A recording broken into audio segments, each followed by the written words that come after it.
let's talk about Sunday Oliseh, former Super Eagles captain and coach.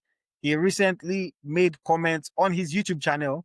I saw that he started a new podcast. Sunday Oliseh, if you are watching, or if anybody from his team is watching, hit me up, man. Let's help you to produce that podcast better. Because I saw the video, I saw the editing, I saw everything, and I was like, no, this can be and should be better done, especially for a prestigious person like you, Mr. Sunday Oliseh. So please, no shade to you. Hit me up, send me a message. Let's see how we can work together, and make it better. It'll be a delight to do something like that. But yes, he made some comments on Nigeria's biggest player, Victor Osimhen, about his move to Galatasaray, about his failed move to the English Premier League.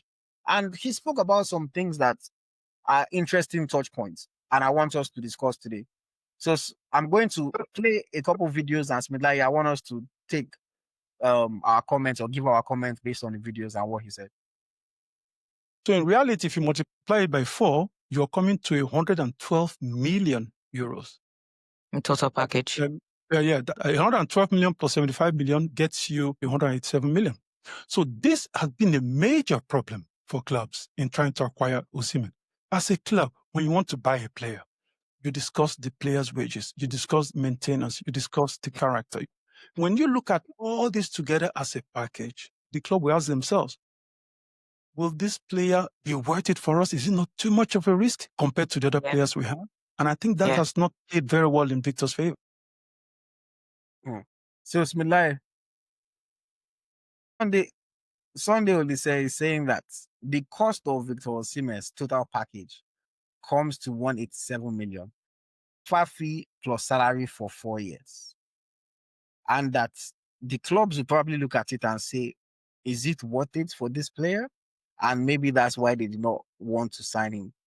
Do you think that Victor Osimhen is worth 187 million euros today? I know that a lot of people are emotional about this thing. And we have to be honest with ourselves, and realistic. If you are paying less for 187 million, it might take Victor Osimhen time for him to adapt well to the Premier League. Let's be honest ourselves. Andriy Shevchenko was scoring like no man's business when he was in AC Milan. Now Crespo did so well in AC Milan, but when he got to the Premier League, he didn't perform well. It could happen for Victor straight away. It happened for Didier Drogba. He came in and he did well. But it's just that some of these clubs now, they are so tight, they don't want to take risks. And if you look at it now, Victor Osimhen is 27 or 26, I don't know. He's 26 or 27 now. If you remember your club, Chelsea, when they sign a player, they will give a player 10 years contract.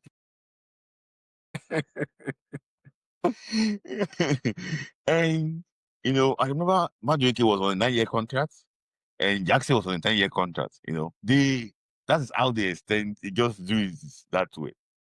I think the reason why they're doing that is just to escape this dreaded financial fair play, so that they spread the cost along 10 years. And it's going to be easier for them to actually to balance. Can you give to Victor Osimhen a 10 years contract? Can you give Victor Osimhen a 10 years contract? So if Victor Osimhen is 27, give him 10 years contract, it's going to be 37. So, all these things, you have to consider it very well before you make that final decision. Is his football worth it? Yes.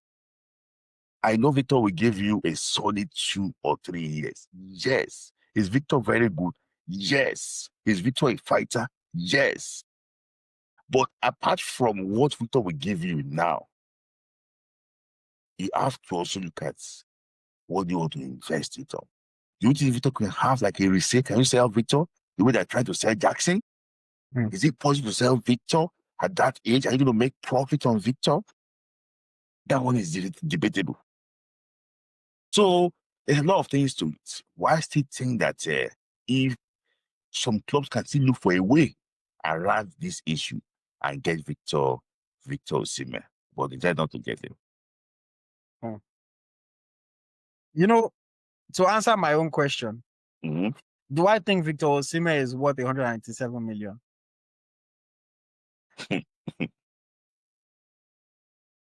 It's tough. It's tough. It's tough. It's really, really tough. It's really, really tough. And I know that when I say things like this, some people think that I'm a hater, but I'm the biggest Osimhen lover. Osimhen has only had 2 seasons in his career that he scored up to 20 goals. And one of them was last season in Turkey. He scored 37 goals in Turkey. But considering the fact that it's Turkey, 37 goals in Turkey, it comes down to like 19 goals in in mainstream Europe. So yes, I know he crossed 20 by far, but is he actually a solid, reputable 20? It's hard. It's hard. It's hard. You already referred to his age. Osimhen is not old, but he's 26, and in 4 years he'll be 30. Is he still going to have resale value at 30 years old? Hard to know. The players that are getting these kinds of big monies being paid and put for them are mostly young players. United Sam Benjamin Sesko is 22 years old. It's mostly players that have done it for long. Yes, Arsenal signed Victor Gyökeres, who is 27 years old, but to a much smaller financial package than Victor Osimhen would have cost. So teams are really looking at this differently. And like Sunday Oliseh rightly broke down, the costs, the wages for all the things that come with Victor Osimhen, injuries, AFCON, behavior, and any other thing that they might factor in, might be a little bit of a thing that pushes people away. I think that Osimhen is worth his transfer value. I do think so. I stumble to say that Osimhen is worth the wages that he demands. And I know people will come and tell me, oh, but he's a Ballon d'Or nominee, but is this, but is that. He is one Ballon d'Or nominee, one African Player of the Year. How many does Mo Salah have? But Osimhen is asking for more than Mo Salah. Somebody will say, oh, don't talk about like a Nigerian player like that. Oh, this one, that one. Oh, why aren't we supporting our own? I just like to come at things from a realistic point of view. Mhm. Before Salah got to the wages that he's on now, he had won how many multiple golden boots in the Premier League, how many times the player of the season, spent how many years at Liverpool, won multiple player of the years, did so much to earn this. Osimhen has had 2 good seasons in his entire career, or 2 top seasons in his entire career at 27. It's hard to justify the money that he's asking for, especially when you consider the other things that he comes with. That's how I feel about that. So in reality, if you multiply it by 4, let's take another comment from Sunday Oliseh. what played really, really hugely against Victor in the recently was the rant against Finidi George. Yeah. It's not because of the person, Finidi George. It's the fact that the rant came against somebody who's holding a very high position on the national team. And Yeah. in fact, I was at Qatar not too long ago, and I traveled, and somebody even insinuated to that again. Because he's a player you love to have, but they're thinking, how do you manage such a player if you pay him all that money and that explodes in your team after I invested all that? So all that has really, really played against the man. And managers will be trying to get a player that they can afford to, combine with other characters in the team. Will he fit into the team? I think that's not playing well. Smith Layi. Yeah. Sunday Oliseh is saying that Victor Osimhen's rant against Finidi George has potentially come back to haunt him. I'm someone in the past that I've said I do not think his comment against Finidi George would affect him at club level. But Sunday Oliseh is saying that he also spoke to people, and this is something that they alluded to and insinuated. Do you think that that rant against Finidi George has had more impact than we expected in terms of Osimhen's future. Yes. I love Osimhen so much. And those here, I love Victor. You yourself know I love Victor Osimhen. I love Victor Osimhen so much. I like him. I like a player that is fully committed to the national team. But we have to say the truth here. This is no Osba. That thing affected Victor. We have to be honest ourselves. See, somebody might be watching here. I was privileged to want information that one club in England, before they let go of their manager, what's it called? This their sporting director. You guys can get about that club. They wanted to sign Victor Osimhen, but they were in 50-50 about his character. But when that rant came, they just said no. And the coach that is handling that club in England is a baby coach. He doesn't like ego. You know that coach that I'm talking about. He's a baby coach. If you have ego, he don't send you away. So I think that was what he told me, that he decided not to continue with him. I don't know, maybe he's privileged to this information, but that was what they decided internally, that they will not continue with that because of the type of team that they are trying to build. So any rumor linking into that particular club in the Premier League, is just from the media. It's not them. And I keep on asking, I saw this news. That person table. Oh, no, nah. They did not. They are not signing. They are not. Even when it was a cheaper option in January, they are not. When their top striker got injured, they are not. So I think it affected him. And IoT, football is a team sport.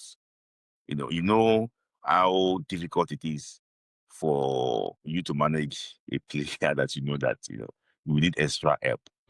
He's tough. And you mentioned something that all managers like to have a lovely haircut, going to weekends, want to enjoy themselves. Nobody wants to say they want to grow gray hair quickly, like what Jose Mourinho said in the Obi-Wan podcast, that the gray hair on this side is from the Sana Diarra. And on the front is from so it's just like that. People want to have like a good dressing room. If you have average talent and a good dressing room, it's gonna be good. And look at Lewandowski, top player, dressing, So that I think everyone affected him, but just that some of these clubs are scared of what might come out from Victor, but it's just unfortunate that actually affected him. I agree. It's unfortunate. I really thought it wouldn't have an impact, but it looks like it has had a bigger impact than I was expecting. Somebody said, "How are we sure that Oliseh is not making it up?" How are we sure of anything?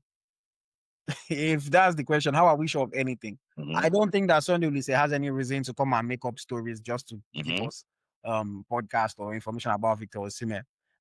And if we doubt Oliseh, we might as well doubt everything. How are we sure of the things we hear from Osimhen's camp?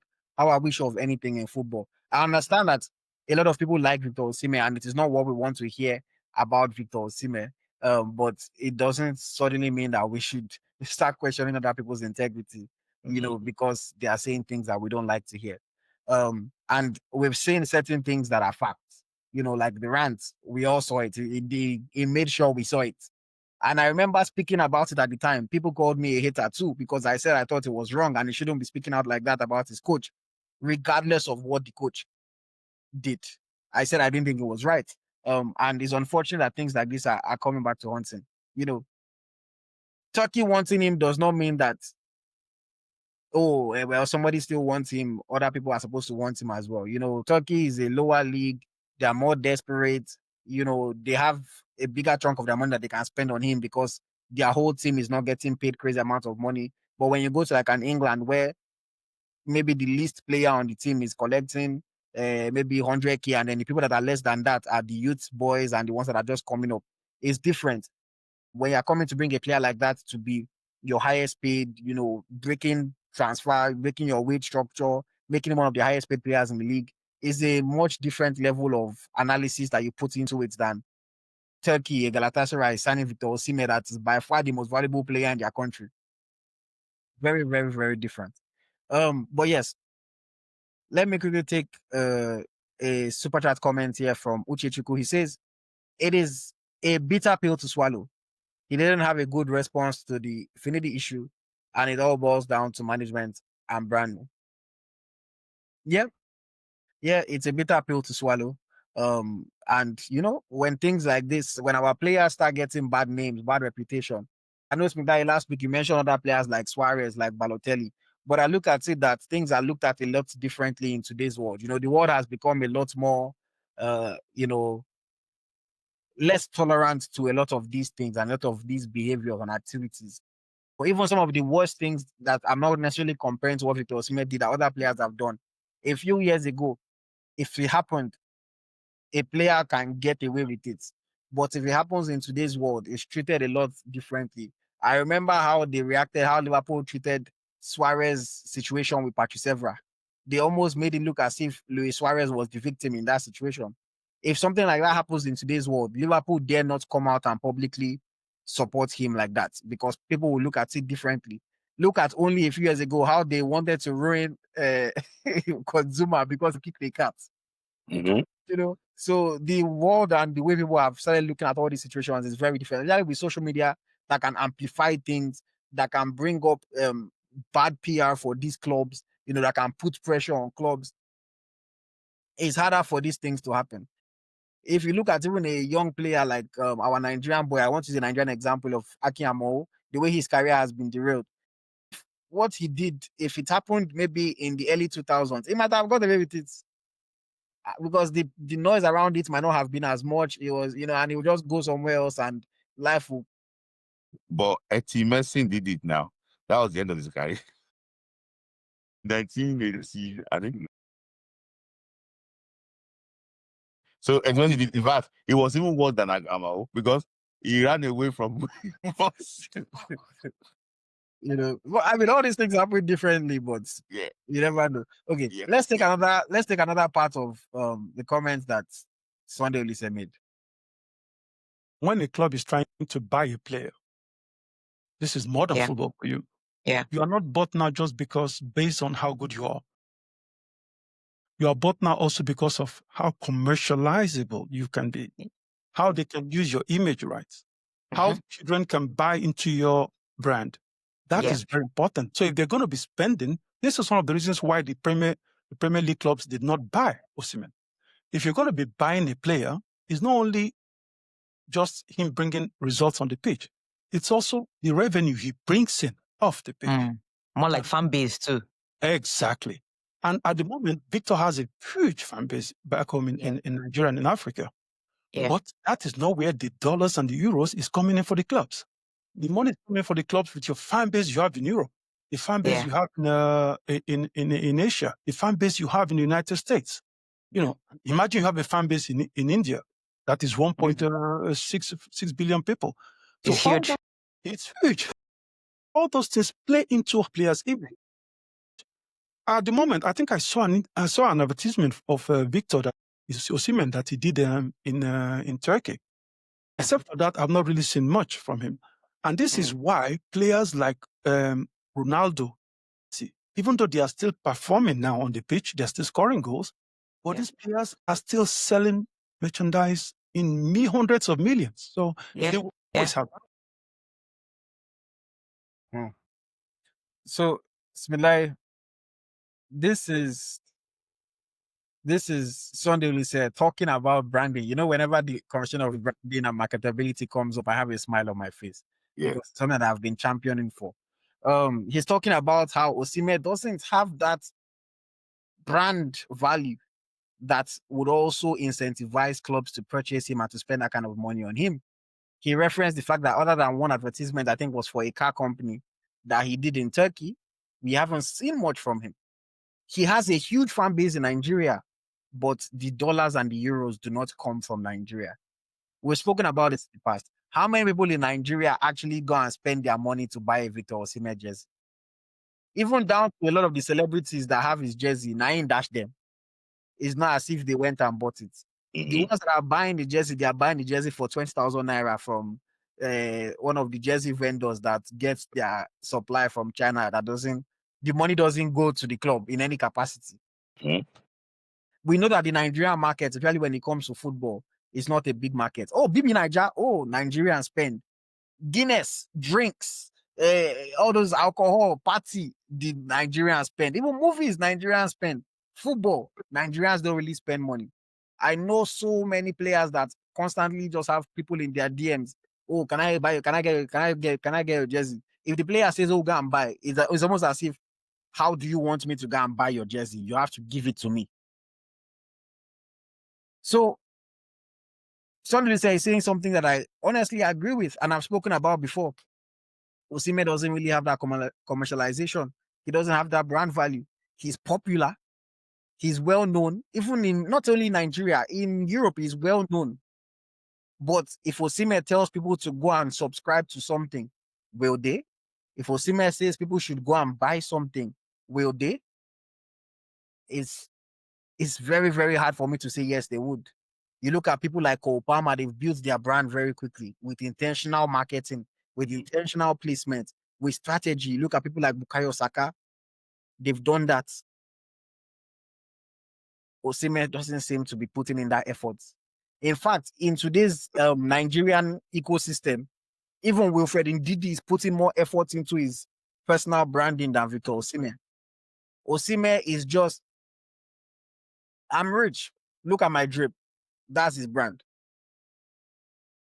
You don't know anything else about Victor Osimhen. Carries himself well too.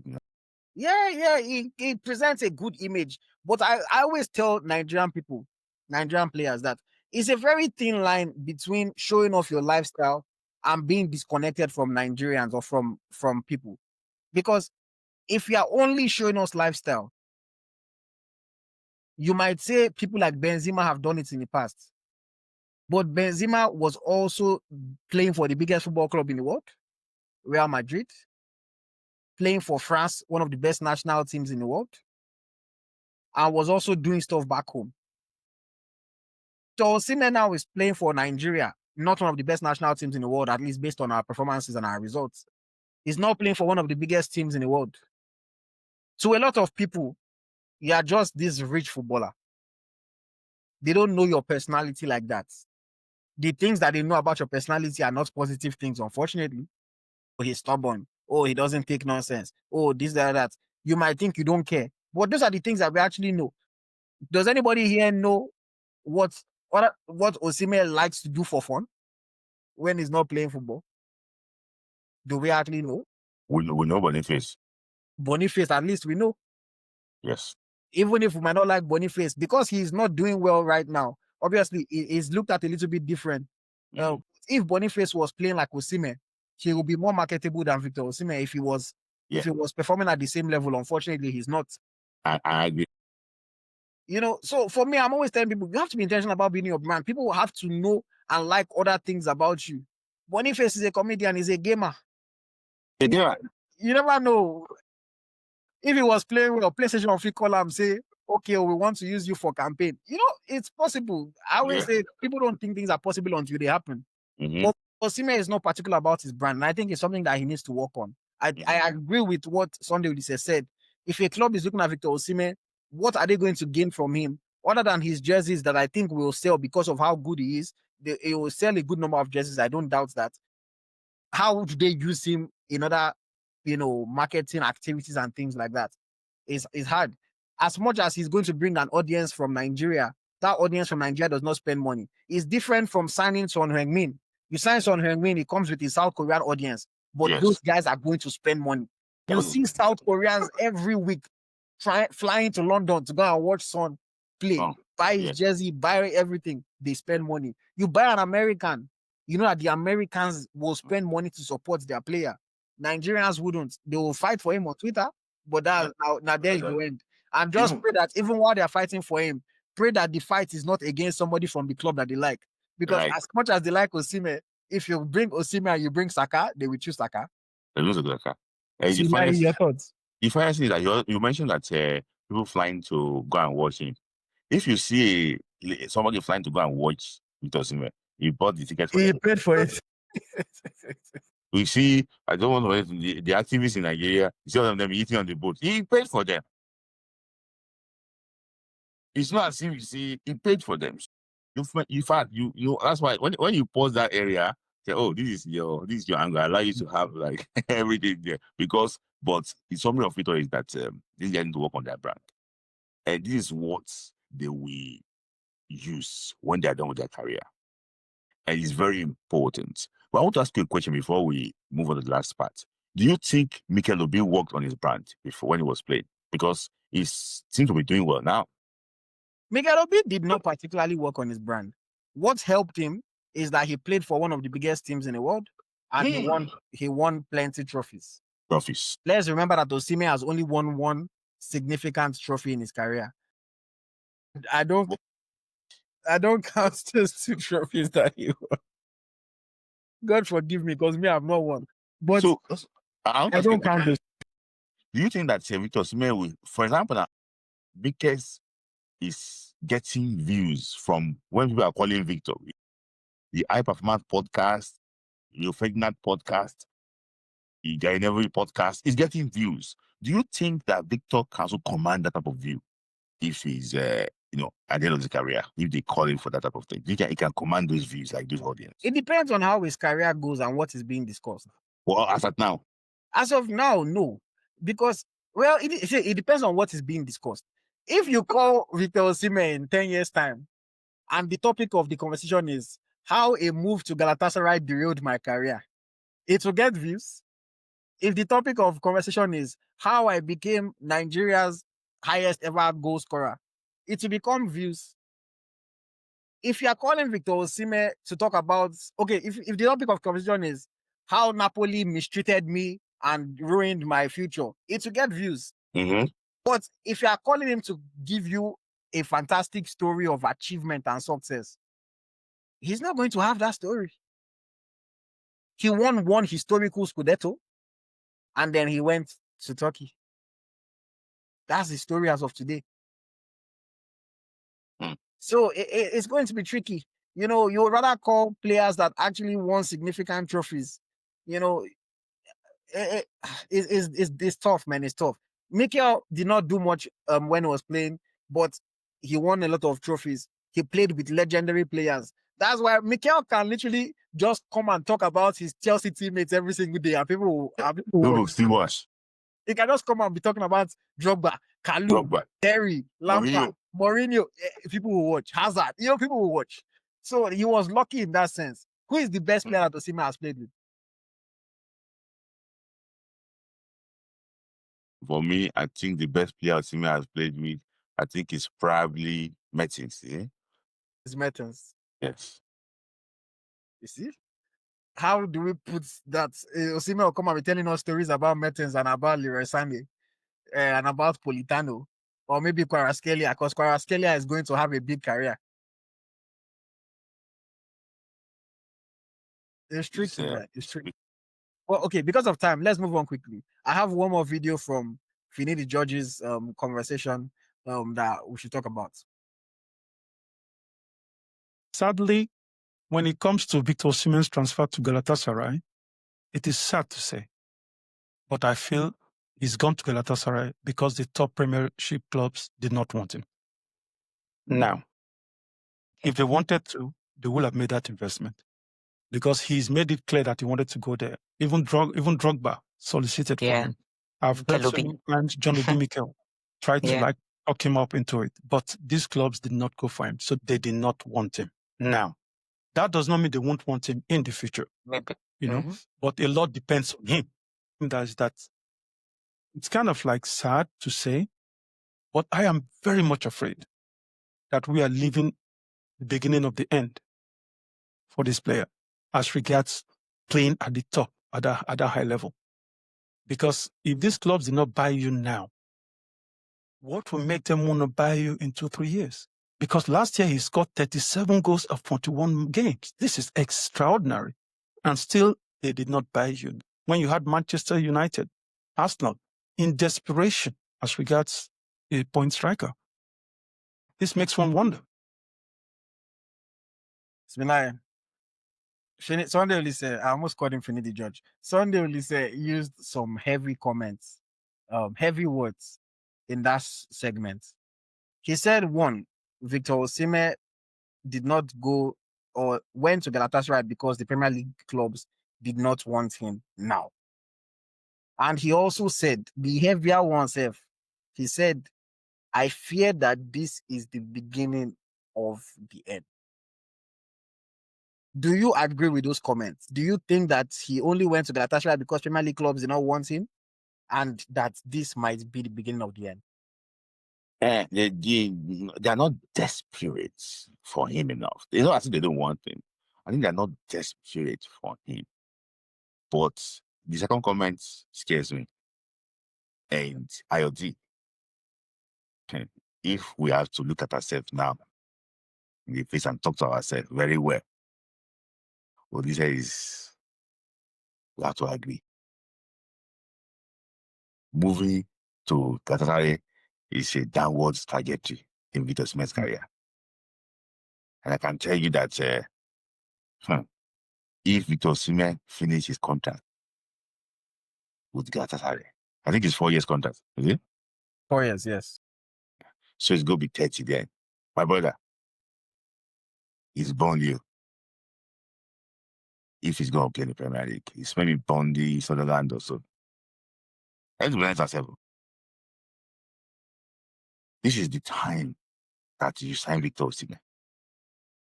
But if they are trying to dodge the bullets, it's tough. And I want to add one comment. He said something, you didn't play that part. He said that you should pray that Nigeria should qualify for the World Cup. Not even the AFCON. This one, the AFCON. No, the World Cup. If Victor Osimhen play very well at the World Cup next year, all these sins will be forgiven. Everything. Because it's going to be like another new baby that's going to be in the world, like another new baby entirely. And I can tell you that that move where you want, he will get it. But apart from World Cup performance, he should pray that he scored like 7 or 8 goals in Champions League, which I doubt. The goals in Turkey, it's not kind to good that you can take 3 steps and 6 score. Sorry, yeah, you have watched Turkish League. How many people have played in Turkey? That is okay. He proved himself in Turkey. Even the Turkish national team, they don't even pick players like that from their Turkish League. They don't even pick players like that from the Turkish League. So, AyoT, let's be honest ourselves. If it continues this way and it ends his contract with Galatasaray, this is really the beginning of the end. It's tough, man. I don't like talking about Victor Osimhen like this. But like I've said in the past, if we cannot be honest with our own, who is going to be honest with him? The world will show him in a brutal way, like how he has seen this summer. I agree that the Premier League clubs did not want him enough. They wanted him, but they did not want him enough to pay him what he wanted. They did not want him enough to break their wage structure, to go against all the things that they felt were not right. They didn't want him enough to do all of that. Even though they wanted him, they would rather have taken the risk on other younger players with other backgrounds, players with other profiles than him. Is this the beginning of the end? I hope not. I hope not. Like you rightly mentioned, a good World Cup performance can change things because the World Cup throws people into the limelight. A good Champions League performance can help. But how easy is it going to be for him to move from Galatasaray? Let's say Osimhen goes to the 2026 World Cup this next summer, scores 5 goals for Nigeria. Let's say good performance. Now Galatasaray would start taking offers. Just he paid 75 million for him. Where does the opening bid start from? 90? 100? Where do they start taking offers from? Will people want to pay 100 for him in a year if they did not want to pay 75 for him now, plus the wages? Because you can imagine, the way Osimhen is. If he does well at the World Cup, you think he's going to now use that one to now lower his wages? That's if the wage demand doesn't even increase after a World Cup performance. So if somebody was not willing to commit that amount of money to him now, would they commit it to him in a year when he's a year older? That's a question that I don't know. So I think it complicates things, even though he's good performances at these top tournaments will help. The financial aspect of the deal still makes it complicated. Again, the top teams have invested. Chelsea has signed 2 strikers on long-term deals. Unless those guys absolutely flop, would they be looking for another one in a year? Arsenal have signed Gyökeres. Would they be looking for another one in a year? United have signed a 22-year-old Chesko. Would they be looking for another one in a year? Liverpool have bought Ekitike, are still trying to sign Alexander Isak. Would they be looking for another one in a year? Maybe we see Spurs, but will Spurs pay 100 million plus his salary? They have Haaland. Haaland is their striker for the foreseeable future. That's not going to change. Aston Villa have Oli Watkins. Maybe if somebody buys Oli Watkins from Aston Villa, that's what can make them to look for another striker. But will they pay a package of 200 million for Victor Osimhen? It complicates things. PSG right now have Ousmane Dembele as their number 1 player in the world. Would they be looking for Osimhen in a year? Real Madrid have Mbappe. Barcelona have Rashford. You laugh, sir. Okay. So it's going to be tricky to see who is going to want him and is going to be willing to pay the huge financial package for him in a year. So I do hope that it's not the beginning of the end. But at 26, and in a 4-year deal with Galatasaray, it gives Galatasaray all the leverage for negotiations in the future. They just paid a big amount of money so they can ask for a big amount of money. They are paying him big wages. He has a long contract, so they can always ask for more money because of that. It's going to be tricky, man. No matter, I know that Osimhen fans will say, it doesn't matter. At least he's happy. His mental health. I always say, I don't look at players' money because the money does not come to me. I look at things purely from a football fan's point of view. Sunday Oliseh might be right. I hope he's not right, but he might be right. This might be the beginning of Osimhen going into relative irrelevancy in the global football conversation. He would always be relevant in the Nigerian football conversation, but in the global football conversation, this might be the beginning of the end. Maybe for one more season, people might still pay attention to what he's doing in Turkey. But beyond that, after the World Cup, if he's still in Galatasaray, I think people will just be like, you know what? Forget about this guy. Because again, other young players are still going to be coming up. Nobody was talking about Ekitike 1 year ago. Now Ekitike is in the conversation. Nobody was really talking about Chesko before. Now Chesko is there. Gyökeres, but I was not really talking about this new season that is coming now. Some other players will come up that people will be talking about. Football is constantly moving forward. If he stays in Galatasaray beyond next summer, I think it could be going out of global relevance. Feel free to let me know your thoughts on Victor Osimhen and everything that Sunday Oliseh said in the comments. I know Osimhen has diehard fans. I love the fact that he has diehard fans. I'm a fan of Victor Osimhen as well. I'm a supporter of Victor Osimhen, not a fan. But I fear the worst. I hope for the best. I will say that.